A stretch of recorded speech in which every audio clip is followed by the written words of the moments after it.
Ready. பேசலாமா sir? பேசுங்க sir.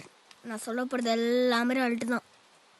செவுத்தில் கிருங்கினது, remote வச்சது, பசங்க கூட பஞ்சாயத்து, பால் வச்சு பல்ப் வச்சது, இது எல்லாமே அல்ட்டு தான்.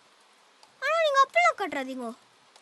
எப்பவுமே இந்த வீடியோக்கு முன்னாடி ஒன்று போடுவீங்களே, எல்லாமே கற்பனைக்குன்னு ஒரு ஃபீலா, அந்த கார்டு ஒன்று போட்டு விட்டுருங்கோ.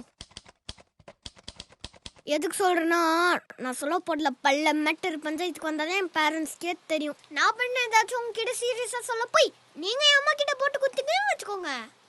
அப்புறம் ஏன் நெல்மன் ஆகுறது? சிக்கோ நம்ம கதைய வீடியோ என்ன இது? நம்ம தான் புது சேனல் ஆரம்பிச்சிட்டோம்ல. மாசம் மாசம் சம்பளம் வாங்கி சந்தோஷமா இருந்தா உனக்கு பிடிக்கவே பிடிக்காதுல்ல. புது சேனல், புது முயற்சி, புது புரட்சி இருந்த வேலையும் போச்சு. கேளுங்க சார். அங்க பாரு சார். சொல்லுங்க சார்.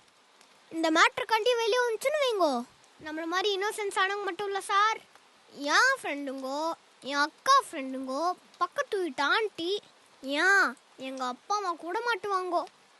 அதுக்காக தான் சொல்கிறேன், அந்த கார்டு ஒன்று போட்டு விட்ருங்கன்னு. போட்டு விட்டீங்கன்னு வைங்கோ, எனக்கும் சேஃப்டி. நீங்களும் ஜாலியாக வீடு எடுத்துன்னு போகலாம் பாருங்க. அது உண்மையாகவே இருந்தாலும் கூட யாரும் உங்களை கேள்வி கேட்க மாட்டாங்க. வந்துக்கிறாங்க வக்கீலே, வரலன்னா சமசிக்கல. சார், அடுத்து நம்ம கேஸ் தான். போயிட்டு வந்து டீட்டெயிலாக சொல்கிறேன்.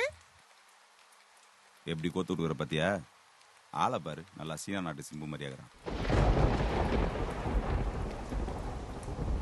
சார், நம்ம ஏசன்ல யார் சார் நடிக்க வைக்க போறீங்க?